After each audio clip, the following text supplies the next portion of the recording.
মুভির শুরু হয় ভ্যাসলি নামের এক ব্যক্তিকে দিয়ে, যে নিজের বাড়ির চারপাশে সুরক্ষার জন্য বিপজ্জনক সব ফাঁদ বসাচ্ছিল। সে বাড়ির প্রতিটি কোণায় ক্যামেরা লাগিয়েছিল, এমনকি ছাদেও কাঁটাতার বিছিয়ে দিয়েছিল যাতে কেউ কোনোভাবেই ভেতরে ঢোকার চেষ্টা করতে না পারে। এসব করার সময় ভ্যাসলিকে দেখে পরিষ্কার বোঝা যাচ্ছিল যে সে ভীষণ আতঙ্কিত এবং সতর্ক রয়েছে। কিন্তু তখনই হঠাৎ সে প্রতিবেশীর বাড়ি থেকে গুলি চলার শব্দ শুনতে পায়। শব্দ শোনা মাত্রই সে দ্রুত সেই দিকে ছুটে যায়। সেখানে গিয়ে সে দেখে কডি নামের এক লোক প্রকাশ্যে শুটিং প্র্যাকটিস করছে। এটা দেখে ভ্যাসলি রেগে গিয়ে তার উপর চিৎকার করে এবং বলে যে সে যেন এভাবে বিপজ্জনকভাবে নিশানাবাজি করা বন্ধ করে, কারণ এই মুহূর্তে রাস্তায় বাচ্চারাও রয়েছে। কিন্তু কডি তার কথাকে পাত্তা দেয় না এবং হালকাভাবে হেসে বলে সে আসলে সেই ভয়ানক রাতের প্রস্তুতি নিচ্ছে, যার মুখোমুখি তাদের খুব শীঘ্রই হতে হবে। ভ্যাসলিও ভালো করেই জানতো যে কডিকে বুঝিয়ে কোনো লাভ নেই, তাই সে চুপচাপ নিজের কাজে ফিরে যায়। এরপর নিজের সমস্ত কাজ শেষ করে সে ভেতরে আসে। ভেতরে ঢুকেই সে তার ভাইয়ের স্ত্রী লুসিকে স্পষ্ট ভাষায় জানিয়ে দেয় যে এখন পুরো বাড়ি ভালোভাবে লক করা হয়ে গেছে। এরপর সে লুসিকে বেঁচে থাকার সমস্ত নিয়ম আবার মনে করিয়ে দিয়ে বলে যে কারো জন্য যেন দরজা খোলা না হয়, বিন্দুমাত্র শব্দ যেন না করা হয় এবং কোনোভাবেই যেন কারো নজর নিজের দিকে আকর্ষণ না করা হয়। সে আরো বলে যদি নিজেকে বা এমাকে বাঁচানোর জন্য গুলি চালাতে হয় তবে যেন সে বিন্দুমাত্র দ্বিধা না করে, সামনে যেই থাকুক না কেন। এরপর পুরো পরিবার একটি ছবির সামনে গিয়ে দাঁড়ায়। ছবিটি ছিল লুসির স্বামীর, যিনি এখন আর এই পৃথিবীতে নেই। আসলে এটি কেবল একটি সাধারণ মৃত্যু ছিল না, বরং এটি ছিল একটি ভয়ানক অতীতের অংশ। গত বছর আকাশে একটি রহস্যময় এবং বিপজ্জনক সুপারমুন দেখা গিয়েছিল, যা পুরো পৃথিবীকে ধ্বংসর মুখে ঠেলে দিয়েছিল। সেই সুপারমুনের আলোকরশ্মির সংস্পর্শে আসা মাত্রই মানুষ ভয়ানক মিউটেশনের শিকার হতে শুরু করেছিল এবং দেখতে দেখতে মানুষ হিংস্র এবং ভয়ানক জীবে পরিণত হয়ে গিয়েছিল। লুসির স্বামীও দুর্ভাগ্যবশত তাদের মধ্যেই একজন ছিল, যিনি সেই রাতে রাক্ষস হয়ে গিয়েছিলেন। কিন্তু সবচেয়ে ভয়ের ব্যাপার ছিল এই যে সেই একই ভয়ানক দৃশ্য এবার আবার ফিরে আসতে চলেছে। বিজ্ঞানীরা গভীর গবেষণা এবং তদন্তর পর পুরো পৃথিবীকে কাঁপিয়ে দেওয়ার মতো এক সতর্ক বার্তা জারি করেছেন। তাদের মতে খুব শীঘ্রই আকাশে আরও একটি সুপারমুন দেখা যেতে চলেছে এবং সেটি আসার সাথে সাথেই মিউটেশনের সেই রক্তাক্ত অধ্যায় আবার শুরু হতে পারে। এই কারণেই পুরো পৃথিবী এক অজানা আতঙ্কে দিন কাটাচ্ছিল। সেই বিজ্ঞানীদের মধ্যেই একজন ছিলেন ভ্যাসলি। সে নিজের ভাগ্নি এমা এবং তার মা লুসিকে বিদায় জানিয়ে বাড়ি থেকে বের হয়ে যায়, কারণ আজ তাকে তার টিমের বাকি বিজ্ঞানীদের সাথে একটি জরুরি প্রেস কনফারেন্সে যোগ দিতে হতো। কিন্তু সে রাস্তায় পৌঁছানো মাত্রই তার সামনে শহরের ভয়ানক পরিস্থিতি পরিষ্কার হয়ে ওঠে। চারিদিকে চরম বিশৃঙ্খলা ও হট্টগোল পড়ে গিয়েছিল। মানুষ আতঙ্কিত হয়ে এদিক ওদিক ছুটছিল। প্রত্যেকেই সুপারমুন ওঠার আগে কোনো একটি নিরাপদ স্থানে পৌঁছে যেতে চাইছিল। কিন্তু ভ্যাসলি এসব কিছুকে উপেক্ষা করে সোজা প্রেস কনফারেন্সের দিকে এগিয়ে যায়। কিছুক্ষণ পর সে কনফারেন্স হলে পৌঁছায়, যেখানে বিশ্বজুড়ে আসা মিডিয়া এবং অনেক বড় বড় কর্মকর্তারা উপস্থিত ছিলেন। তখনই টিমের লিডার ডক্টর রোমান প্রেসের সামনে ভ্যাসলির পরিচয় করিয়ে দিয়ে বলেন যে সে হলো গ্লোবাল র্যাপিড রেসপন্স টিমের লিডার। এরপর তিনি ভ্যাসলির টিমের বাকি সদস্যদের সাথেও পরিচয় করিয়ে দেন। তাদের মধ্যে ইভান ছিল সেকেন্ড ইন কমান্ড এবং অ্যামি ছিল চিফ বিহেভিউরাল এক্সপার্ট। এরপর ডক্টর রোমান জনগণকে বুঝিয়ে বলেন যে এই সুপারমুনের চাঁদের আলো মানুষের ডিএনএতে দ্রুত মিউটেশন শুরু করে দেয়, অর্থাৎ কোনো মানুষ এই মুনলাইটের সংস্পর্শে আসা মাত্রই তার শরীর ধীরে ধীরে একটি হিংস্র জীবে রূপান্তরিত হতে থাকে। এরপর তিনি জানান আজ রাতে সিডিসির টিম এই মিউটেশন প্রতিরোধের উপায় খুঁজতে চলেছে। বিজ্ঞানীরা একটি বিশেষ লিকুইড তৈরি করেছেন, যার নাম দেওয়া হয়েছে মুনস্ক্রিন। তাদের দাবি অনুযায়ী এই লিকুইডটি চাঁদের আলো এবং মানুষের ডিএনএর মাঝে একটি সুরক্ষা কবচ হিসেবে কাজ করতে পারে। সবশেষে ডক্টর রোমান সবাইকে কঠোরভাবে সতর্ক করে দেন যে রাত হওয়ার সাথে সাথে কোনো মানুষ যেন বাড়ি থেকে বাইরে বের হওয়ার ভুল না করে।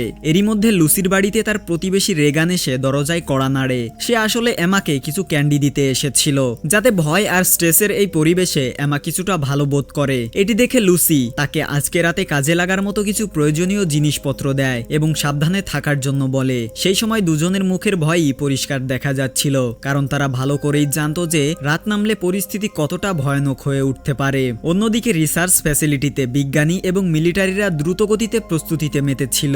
তখনই কিছু ভলেন্টিয়ারকে টেস্ট সাবজেক্ট হিসেবে সেখানে নিয়ে আসা হয়। আসলে বিজ্ঞানীরা আজ তাদের চাঁদের আলোর সংস্পর্শে এনে এটি পরীক্ষা করতে চান যে তাদের তৈরি করা সিরাম সত্যি মিউটেশন আটকাতে পারে কিনা, কারণ এই পরীক্ষা সফল হলে হয়তো পুরো পৃথিবী এই ভয়ানক রোগ থেকে স্থায়ী মুক্তি পাবে। সেই টেস্ট সাবজেক্টদের মধ্যে একজন ছিল মাইলস, যে আসলে বিজ্ঞানী অ্যামির স্বামী। পরীক্ষা শুরু হওয়ার আগে মাইলসকে শক্ত লোহার জিঞ্জির দিয়ে বেঁধে একটি বিশাল স্টিলের খাঁচায় বন্দি করে দেওয়া হয়, যাতে সে মিউটেন্ট হয়ে গেলেও কারো কোনো ক্ষতি করতে না পারে। এখন ধীরে ধীরে সূর্য ডুবতে থাকে এবং পুরো পৃথিবী সেই ভয়ানক রাতের কাউন্টডাউনে ডুবে যায়। এই সময়ে ভ্যাসলি এবং তার টিমের বাকি সদস্যরা বিশেষ প্রোটেক্টিভ স্যুট পরে নেয়, যা তাদের সুপারমুনের ক্ষতিকর আলো থেকে বাঁচানোর জন্য তৈরি করা হয়েছিল।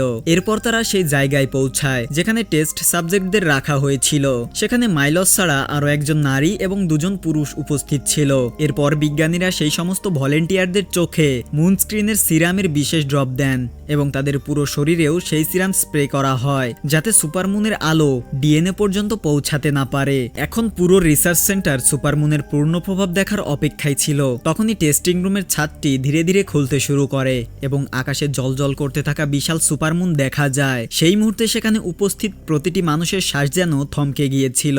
পরিবেশ পুরোপুরি টানটান উত্তেজনায় ভরে ওঠে, কিন্তু কিছু সেকেন্ড কেটে যাওয়ার পরও কোনো ভলেন্টিয়ার মিউটেন্ট হলো না। এটি দেখে সমস্ত বিজ্ঞানী আনন্দে চমকে ওঠেন, কারণ মনে হচ্ছিল সিরাম সফল হয়েছে। এরপর পুরো টিম উৎসাহিত হয়ে এক্সপেরিমেন্টের পরবর্তী ধাপের প্রস্তুতি নিতে শুরু করে। তখনই ভ্যাসলি এবং ডক্টর রোমান টেস্ট সাবজেক্টদের ব্লাড স্যাম্পল মনোযোগ দিয়ে পরীক্ষা করেন। পরীক্ষার সময় তারা জানতে পারেন যে এই মিউটেশনটি আসলে শরীরের এক ধরনের ইমিউনোলজিক্যাল ডিফেন্স রেসপন্স, যা সুপারমুনের আলো পেলেই সক্রিয় হয়ে যায়। কিন্তু সবচেয়ে অবাক করার মতো বিষয় ছিল এই প্রতিক্রিয়া গত বছরের আগে কেন কখনো সামনে আসেনি। কিন্তু তখনই দেখা যায় মাইলসের শরীরে পরিবর্তন শুরু হয়ে গেছে এবং তার শরীর দ্রুত মিউটেন্ট হতে থাকে। এটি দেখে সমস্ত বিজ্ঞানীর হুঁশ উড়ে যায়। এর অর্থ হলো মুনস্ক্রিন সিরামের কার্যকারিতা মাত্র 60 মিনিট। ঠিক সেই সময়ে বাকি টেস্ট সাবজেক্টরাও ধীরে ধীরে নেকড়ে মানবে পরিণত হতে শুরু করে। পরিস্থিতি হাতের বাইরে চলে যেতে দেখে অ্যামি সাথে সাথে ছাদ বন্ধ করার আদেশ দেয়। এই বিশৃঙ্খলার মাঝে ইভান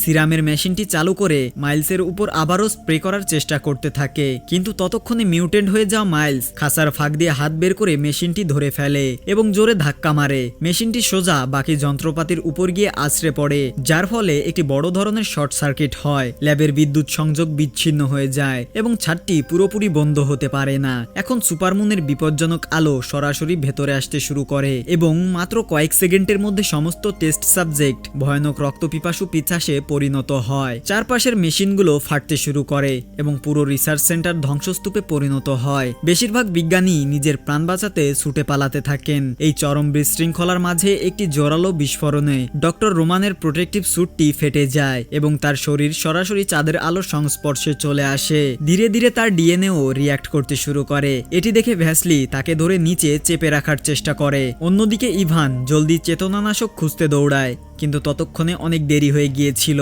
কারণ পরের মুহূর্তেই ডক্টর রোমান পুরোপুরি একটি হিংস্র নেকড়ে মানবে পরিণত হন এবং তার বিশাল ও ঘন লমে ভরা শরীর স্যুটটি ছিঁড়ে বাইরে বেরিয়ে আসে। কেউ কিছু বুঝে ওঠার আগেই সে নিজের ধারালো নখ দিয়ে ইভানের উপর প্রাণঘাতী আক্রমণ করে বসে। এতে ইভান রক্তাক্ত হয়ে সেখানেই লুটিয়ে পড়ে। তখনই একজন বিজ্ঞানী আতঙ্কিত হয়ে গুলি চালিয়ে দেয়, যার ফলে মিউটেন্ট হওয়া ডক্টর রোমান সেখান থেকে পালিয়ে যায়। কিন্তু সেই গুলির আঘাতে চারপাশের আরো বেশ কয়েকটি খাঁচা ভেঙে খুলে যায়। এখন বাকি নেকড়ে মানবরাও মুক্ত হয়ে যায় এবং সশস্ত্র বিজ্ঞানীদের উপর আক্রমণ শুরু করে। কিছুক্ষণের মধ্যেই পুরো রিসার্চ সেন্টার চিৎকার আর গুলির শব্দে কেঁপে ওঠে। এই অবস্থায় অ্যামি এবং ভ্যাসলি আহত ইভানকে কোনো মতে সামলে নিয়ে ইনফিলমারি হয়ে একটি নিরাপদ ঘরে নিয়ে যায়। সেখানে পৌঁছানো মাত্রই তারা দ্রুত তার ক্ষতবিক্ষত শরীরে চিকিৎসা করার চেষ্টা করে, কিন্তু ততক্ষণে ইভানের শরীর থেকে প্রচুর রক্তক্ষরণ হয়ে গিয়েছিল। তার অবস্থা প্রতি সেকেন্ডে খারাপ হচ্ছিল। ভ্যাসলি এবং অ্যামি তাকে বাঁচানোর আপ্রাণ চেষ্টা করে, কিন্তু ক্ষত এতটাই গভীর ছিল যে কিছুক্ষণের মধ্যেই ইভান ছটফট করতে করতে মারা যায়। নিজের সাথী ইভানের মৃত্যুর পর তারা দুজনেই ভেতর থেকে ভেঙে পড়ে। এই ভয়ানক পরিস্থিতিতে তারা বুঝতে পারছিল না যে এখন কি করা উচিত। তখনই অ্যামি আতঙ্কিত কণ্ঠে বলে যে তাদের এই ঘরেই নিজেদের বন্ধ করে রাখা উচিত এবং কোনো সাহায্যের আশায় অপেক্ষা করা দরকার। কিন্তু ভ্যাসলি ভারী মনে তাকে কঠিন সত্যটা জানায় যে বাকি স্টাফেরা ইতিমধ্যেই এই ফ্যাসিলিটি খালি করে চলে গেছে। এখন এখানে তাদের সাহায্য করার মতো কেউই বেঁচে নেই, তাই যদি তাদের বেঁচে ফিরতে হয় তবে নিজেদেরই পথ খুঁজে বের করতে হবে। ওদিকে শহরে লুসি নিজের মেয়ে এমার সাথে ঘরের ভেতরে অবরুদ্ধ ছিল। তখনই হঠাৎ চারপাশের বাড়ির লাইটগুলো জ্বলতে নিভতে শুরু করে। এটি দেখে কোডি এবং লুসি দুজনেই সতর্ক হয়ে যায়। অন্যদিকে রেগান নিজের বাড়িতে তার মায়ের সাথে ফোনে কথা বলছিল, কিন্তু ওপাশ থেকে কোনো জবাব আসছিল না। তখনই হঠাৎ তার পেছনের অন্ধকারে একটি বিশাল এবং ভয়ানক আকৃতি ভেসে উঠতে দেখা যায়, যা ধীরে ধীরে তার দিকেই এগিয়ে আসছিল। ওদিকে লুসি যখন তার বাড়ির সিকিউরিটি ক্যামেরা চেক করছিল, তখনই সে রাস্তায় একটি হিংস্র জিপকে দ্রুত গতিতে ছুটে আসতে দেখে, যা ঘরের বাইরে থাকা একটি গাছে চড়ে বসে।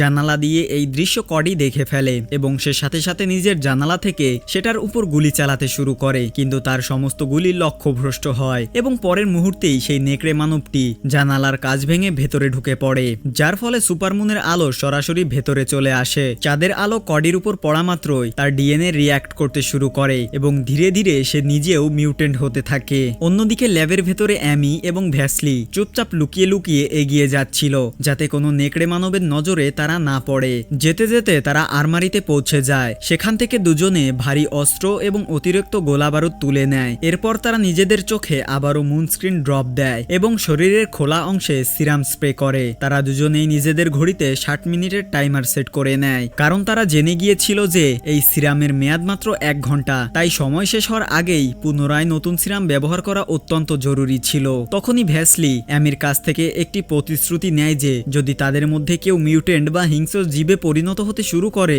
তবে অন্যজন যেন বিনা দ্বিধায় তাকে গুলি করে মেরে ফেলে। এরপর তারা পুরোপুরি প্রস্তুত হয়ে সেখান থেকে বাইরে বের হয়, কিন্তু তখনই হঠাৎ তাদের সামনে মাইলস চলে আসে, যে এখন পুরোপুরি একটি হিংস্র দানব। তাকে দেখে অ্যামি সাথে সাথে পাশে থাকা একটি বৈদ্যুতিক বাল্বের উপর গুলি চালায়। বাল্বটি ফেটে যাওয়া মাত্রই চারিদিকে বিদ্যুতের তীব্র ফুলিঙ্গ ছড়িয়ে পড়ে। সেই ফুলিঙ্গ দেখে মাইলসের মনোযোগ কিছুক্ষণের জন্য চ্যুত হয় এবং এই সুযোগের সদ্ব্যবহার তুলে অ্যামি ও ভ্যাসলি সেখান থেকে পালিয়ে যায়। কিছুক্ষণ পর তারা ভ্যাসলির গাড়ি পর্যন্ত পৌঁছায় এবং দ্রুত গতিতে সেখান থেকে বেরিয়ে যায়। পথেই ভ্যাসলি লুসিকে ফোন করে। লুসি ফোন ধরে ক্যামেরায় দেখতে পাওয়া সমস্ত ভয়ানক ঘটনার কথা তাকে জানায়। তখনই হঠাৎ রেগান লুসিদের বাড়ির দরজার সামনে এসে পৌঁছায় এবং কাঁদতে কাঁদতে লুসিকে দরজা খোলার জন্য আকুতি করতে থাকে। তাকে দেখে লুসি সাহায্য করতে চাচ্ছিল, কিন্তু ভ্যাসলি ফোন থেকেই তাকে বারবার সতর্ক করছিল যে এই মুহূর্তে দরজা খোলা অত্যন্ত বিপজ্জনক হতে পারে। তখনই লুসি ক্যামেরার মাধ্যমে দেখে যে একটি নেকড়ে মানব হঠাৎ রেগানের উপর ঝাঁপিয়ে পড়ে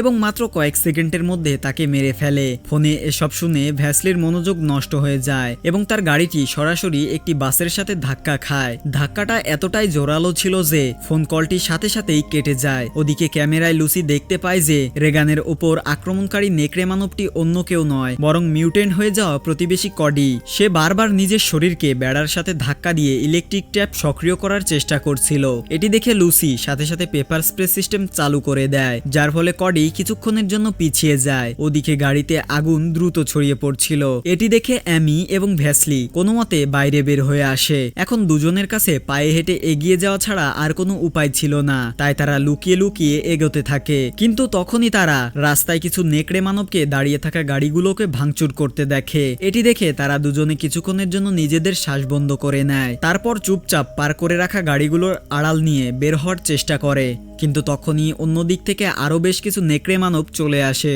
পরিস্থিতি এমন দাঁড়ায় যে অ্যামি এবং ভ্যাসলি পুরোপুরি সেই হিংস্র দানবদের সাথে ঘেরাও হয়ে পড়ে, তাই তারা প্রাণ বাঁচাতে দ্রুত একটি গাড়ির নিচে লুকিয়ে পড়ে। নেকড়ে মানবগুলো অনবরত চারপাশের জিনিসপত্র ভাঙছিল। একটি দানব তো তাদের গাড়ির কাছে এসে শুকতেও শুরু করে, কিন্তু ভাগ্যবশত সে তাদের খুঁজে পায় না এবং কিছুক্ষণ পর সমস্ত নেকড়ে মানব সেখান থেকে চলে যায়। রাস্তা পরিষ্কার হয়েছে বুঝতে পেরে অ্যামি এবং ভ্যাসলি ধীরে ধীরে গাড়ির নিচ থেকে বের হয়ে আসে, কিন্তু তখনই হঠাৎ তাদের ঘড়ির অ্যালার্ম বেজে ওঠে, যা তাদের পুনরায় মুনস্ক্রিন ব্যবহার করার কথা মনে করিয়ে দিচ্ছিল।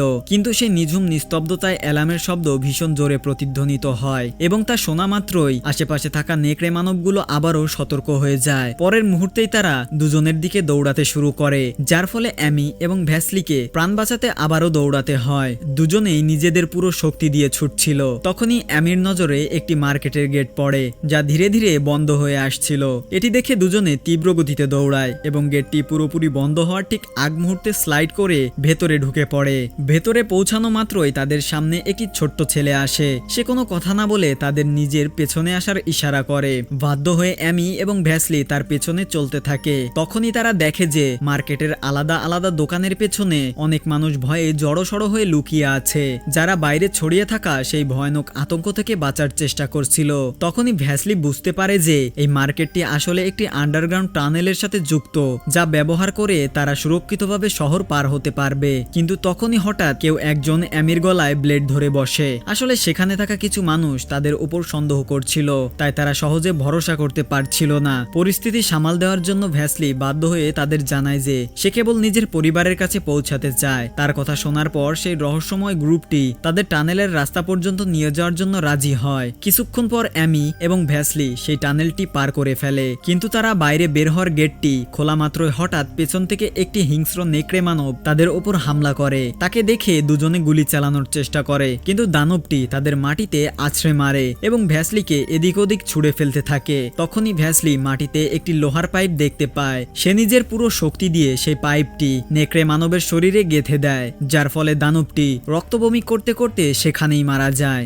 এখন দুজনে কোনো মতে সামনে এগিয়ে যায়, কিন্তু তাদের পুনরায় মুনস্ক্রিন লাগানো খুবই জরুরি ছিল। তাই তারা যখনই সিরামটি ব্যবহার করার চেষ্টা করে তখন দেখতে পায় যে সেটি অতিরিক্ত গরম হয়ে গেছে, যার কারণে এর কার্যকারিতা বা কার্যক্ষমতা পুরোপুরি নষ্ট হয়ে গেছে। এটি দেখে দুজনেরই দুশ্চিন্তা আরো বেড়ে যায়, কারণ এই সিরাম ছাড়া সুপারমুনের আলোর মাঝে বেঁচে থাকা অসম্ভব ছিল। তখনই তারা পাশে একটি খোলা দোকান দেখতে পায়। দুজনে নিজেদের শরীরকে একটি ত্রিপল দিয়ে ঢেকে দ্রুত দোকানের ভিতরে ঢুকে পড়ে। ভেতরে ঢুকেই ভ্যাসলি সাথে সাথে মুনস্ক্রিন সিরামটি ফ্রিজের ভেতরে রেখে দেয়, যাতে সেটি আবারও ঠান্ডা হয়ে কাজ করার উপযোগী হয়ে ওঠে। তখনই হঠাৎ ভ্যাসলি দোকানের ভেতরে একটি অদ্ভুত শব্দ শুনতে পায়। শব্দ শুনে সে ধীরে ধীরে সেই দিকে যায়। সেখানে গিয়ে সে দেখে যে একটি বাচ্চা, যে অর্ধেক মিউটেন্ট হয়ে গেছে, সে মাটিতে বসে একটি বিড়ালকে খুবলে খুবলে খাচ্ছিল। তখনই সেই বাচ্চাটি ভ্যাসলির দিকে এগিয়ে আসতে থাকে। ভ্যাসলি সেই ছোট্ট বাচ্চাটির উপর গুলি চালানোর সাহস সঞ্চয় করতে পারছিল না। তখনই অ্যামি তার ট্রেজার গান ব্যবহার করে সেই বাচ্চাটিকে অজ্ঞান করে দেয়। ওদিকে শহরে নেকড়ে মানবেরা লুসির বাড়ির অর্ধেক ক্যামেরা ভেঙে ফেলেছিল। এরপর তারা তাদের বিশাল শরীর দিয়ে বেড়ার উপর ধাক্কা দিতে থাকে, যার ফলে ইলেকট্রিক ট্র্যাপ বারবার অ্যাক্টিভেট হতে থাকে এবং পুরো বাড়ির লাইটগুলো সমস্যা দেখা দিতে শুরু করে। এখন লুসির বাড়ির নিরাপত্তা প্রায় শেষ হয়ে গিয়েছিল। কেবল দরজায় লাগানো ব্যারিকেডগুলোই দানবদের একসাথে ভেতরে আসতে বাধা দিচ্ছিল। যদিও কিছু নেকড়ে মানব ফাঁদে আটকে যাচ্ছিল, কিন্তু বাকিরা অনবরত দরজা এবং জানালাগুলো ভাঙার চেষ্টা চালিয়ে যাচ্ছিল। এখন বিপদ বাড়তে দেখে লুসি এবং এমা পুরো ঘরে ইমার্জেন্সি লাইট জ্বালিয়ে দেয় এবং আক্রমণের জন্য নিজেদের প্রস্তুত করে নেয়। তখনই লুসি ছাদে ভারী পায়ের আওয়াজ শুনতে পায়। এটি শুনে সে দ্রুত এক ঘর থেকে অন্য ঘরে ছুটে যায় এবং সিলিং লক্ষ্য করে গুলি চালাতে থাকে, যাতে নেকড়ে মানবেরা ভেতরে ঢুকতে না পারে। কিছুক্ষণের জন্য তার এই বুদ্ধি কাজ করে, কিন্তু জলদি তার বন্দুকের গুলি শেষ হয়ে আসতে থাকে। ইতিমধ্যে অ্যামি এবং ভ্যাসলি পুনরায় ঠান্ডা করা মুনস্ক্রিন ব্যবহার করে রাস্তায় বের হয়। তখনই তারা কিছু সশস্ত্র মানুষকে দেখতে পায়, যারা ভারী অস্ত্র এবং দারুণ টিম ওয়ার্কের সাথে নেকড়ে মানবদের বিরুদ্ধে লড়াই করছিল। এটি দেখে অ্যামি এবং ভ্যাসলি তাদের কাছে সাহায্য চাওয়ার চেষ্টা করে, কিন্তু সেই লোকেরা তাদের সাহায্য করতে রাজি ছিল না। এই বিষয় নিয়ে তাদের মধ্যে তর্ক শুরু হয়ে যায়। তখনই হঠাৎ একটি নেকড়ে মানব পিছন থেকে এসে সেই লোকেদের মধ্যে এক ব্যক্তিকে মেরে ফেলে। এটি দেখে তার সাথী আতঙ্কিত হয়ে এলোপাথাড়ি গুলি চালাতে শুরু করে। ভ্যাসলি এবং অ্যামি সাথে সাথে একটি গাড়ির পেছনে লুকিয়ে পড়ে। সেই সময় আরো একটি দানব এক লোককে ধরে তার মুখ খুবলে নেয়। এটি দেখে অ্যামি বুঝতে পারে যে নেকড়ে মানবেরা তাদের চারপাশ থেকে ঘিরে ফেলার চেষ্টা করছে। তাই সে একটি অত্যন্ত বিপজ্জনক পরিকল্পনা করে। সে নিজেই মনোযোগ ঘোরানোর মাধ্যম হওয়ার সিদ্ধান্ত নেয়, যাতে নেকড়ে মানবদের নজর তার দিকে চলে যায় এবং ভ্যাসলি আক্রমণ করার সুযোগ পায়। এটি শোনা মাত্রই ভ্যাসলি তাকে যেতে বারণ করে। সে জানতো এমনটা করা মানে মৃত্যুকে নিজে ডেকে আনা, কিন্তু অ্যামি নিজের জেদ ধরে থাকে। তার মতে যদি তারা এখন কিছু না করে তবে তাদের কেউই বাঁচবে না। এখন না চাওয়া সত্ত্বেও ভ্যাসলিকে তার কথা মেনে নিতে হয়। এরপর অ্যামি লুকানোর জায়গা থেকে বের হয় এবং জোরে জোরে চিৎকার করে নেকড়ে মানবদের নিজের দিকে টেনে আনে। তখনই একটি বড় নেকড়ে মানব তার সামনে আসে, কিন্তু আশ্চর্যের বিষয় ছিল এই যে সে অ্যামির ওপর সাথে সাথে আক্রমণ করে না, বরং কিছুক্ষণ দাঁড়িয়ে থেকে কেবল অ্যামির দিকে তাকিয়ে থাকে, যেন সে তাকে বোঝার চেষ্টা করছে। এই সুযোগের ফয়দা তুলে ভ্যাসলি একটি ট্রাকের উপর চড়ে বসে এবং অনবরত সেটির উপর ফায়ারিং শুরু করে দেয়। প্রচুর গুলি লাগার পর সে সেই বিশাল নেকড়ে মানবটিকে মাটিতে ফেলে মেরে ফেলে। এটি দেখে বাকি দানবগুলো ভয় পেয়ে পালিয়ে যায়। এরপর ভ্যাসলি জলদি ট্রাকে বসে সেটি স্টার্ট করে এবং অ্যামিকে ভেতরে আসার জন্য বলে, কিন্তু অ্যামি যেমনই তার দিকে এগিয়ে আসতে যাবে তখনই হঠাৎ অন্ধকার থেকে একটি বিশাল ও লোমশ হাত বেরিয়ে আসে এবং তাকে টেনে নিয়ে অন্ধকারের মাঝে গায়েব হয়ে যায়। এটি দেখে ভ্যাসলি মানসিকভাবে ভেঙে পড়ে, কিন্তু তার কাছে অ্যামিকে খোঁজার মতো সময় ছিল না। তাই সে ট্রাক নিয়ে সেখান থেকে বেরিয়ে যায়। ওদিকে লুসি অনবরত সিলিং এর দিকে গুলি চালাতে চালাতে এমাকে লুকিয়ে থাকার জন্য বলছিল, কিন্তু অনবরত গুলি চালানোর কারণে তার সমস্ত বুলেট শেষ হয়ে যায়। বাধ্য হয়ে লুসি নিজের জন্য একটি ছুরি তুলে নেয় এবং এমাকে ভাল্লুক তাড়ানোর স্প্রে দিয়ে দেয়। তখনই একটি নেকড়ে মানব জানালার কাঠ ভেঙে ভেতরে ঢুকে পড়ে। এটি দেখে লুসি এবং এমা দ্রুত দৌড়ে বেডরুমে গিয়ে লুকিয়ে পড়ে। নেকড়ে মানবটি তার ঘ্রাণ শক্তির সাহায্যে তাদের খুঁজতে থাকে। সে প্রায় তাদের ধরেই ফেলেছিল, কিন্তু তখনই বাইরে থেকে একটি তীব্র হর্নের আওয়াজ আসে, আর সেই হর্ন বাজানো ব্যক্তি অন্য কেউ নয় বরং ভ্যাসলি ছিল, যে ট্রাক নিয়ে তাদের বাড়ি পৌঁছে গিয়েছিল।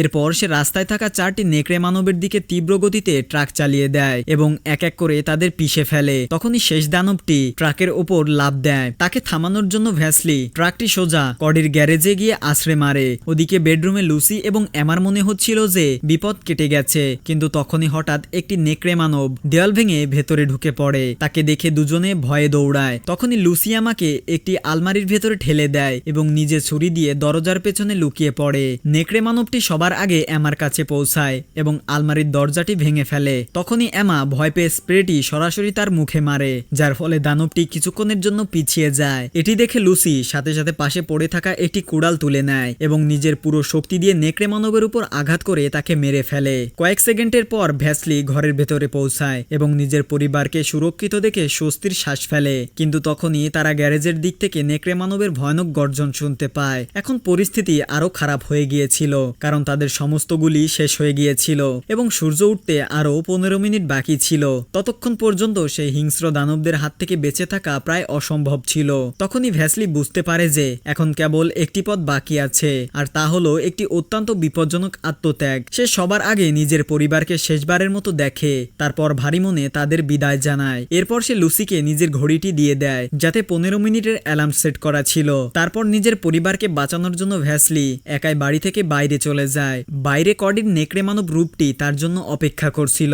তখনই ভ্যাসলি ধীরে ধীরে নিজের মুখ তুলে সরাসরি সুপারমুনের দিকে তাকাতে শুরু করে এবং কিছুক্ষণের মধ্যেই তার শরীরও মিউটেন্ট হতে থাকে। এরপর কডি এবং ভ্যাসলি দুজনেই নেকড়ে মানব রূপে একে অপরের উপর ঝাঁপিয়ে পড়ে। কিন্তু মিউটেন্ট হওয়ার পরও ভ্যাসলির মিলিটারি ট্রেনিং পরিষ্কার দেখা যাচ্ছিল, কারণ সে মাত্র কয়েকটি মুভে কডিকে কাবু করে ফেলে এবং তার বিশাল নখ দিয়ে তার মাথা ধর থেকে আলাদা করে দেয়। ঘরের ভেতর থেকে লুসি দেয়ালের ভাঙা অংশ দিয়ে এসব দেখছিল। সে বুঝতে পারছিল যে মিউটেন্ট হওয়ার পর ভ্যাসলি এখন যে কোনো মুহূর্তে ঘরের ভেতরে চলে আসতে পারে। তাই সে দ্রুত এমাকে একটি আলমারির ভেতরে লুকিয়ে দেয়, যাতে অন্তত তার মেয়ে সুরক্ষিত থাকতে পারে। তখনই লুসির নজর মাটিতে পড়ে থাকা একটি শেষ বুলেটের উপর পড়ে। কাপা হাতে সে নিজের বন্দুকটি প্রস্তুত করে। তার চোখে ভয় পরিষ্কার দেখা যাচ্ছিল, কিন্তু তবুও সে ভ্যাসলিকে থামানোর চেষ্টা করতে থাকে। সে তাকে তার পরিবারের কথা মনে করাতে শুরু করে, এই আশায় যে হয়তো তার ভেতরের মানুষটি এখনো বেঁচে আছে। কিন্তু তার কথায় ভ্যাসলির উপর কোনো প্রভাব পড়ে না এবং পরের মুহূর্তেই ভ্যাসলি জোরালো গর্জন করতে করতে সিল করা পেছনের দরজা ভেঙে ঘরের ভেতরে ঢুকে পড়ে। তখনই লুসি তাকে তার ভাইয়ের ছবি দেখায়, কিন্তু তবুও সে থামে না। এখন লুসি বাধ্য হয়ে গুলি চালাবে। এমন সময় হঠাৎ ভ্যাসলির ঘড়ির অ্যালার্মটি বেজে ওঠে। অ্যালার্মের শব্দ শোনা মাত্রই লুসি দ্রুত জানালার দিকে গুলি চালায়, যার ফলে জানালা ভেঙে সকালের সূর্যের আলো সরাসরি ভেতরে আসতে শুরু করে। কয়েক সেকেন্ড পর লুসি যখন উপরের দিকে তাকায়, তখন দেখে যে ভ্যাসলি আবারও সাধারণ মানুষে রূপান্তরিত হয়ে গেছে। আর এভাবেই এই মুভির গল্পটি এখানেই শেষ হয়। তো মুভিটি আপনাদের কেমন লাগলো অবশ্যই কমেন্ট করে জানাতে পারেন এবং ভিডিওতে একটি লাইক করে আপনারা যারা আমাদের চ্যানেলে নতুন আছেন তারা অবশ্যই আমাদের চ্যানেলটি সাবস্ক্রাইব করতে পারেন, যাতে করে আপনারা এরকম এবং অন্যান্য সকল ধরনের মুভির এক্সপ্লেনেশন ভিডিও সবার আগে পেতে পারেন।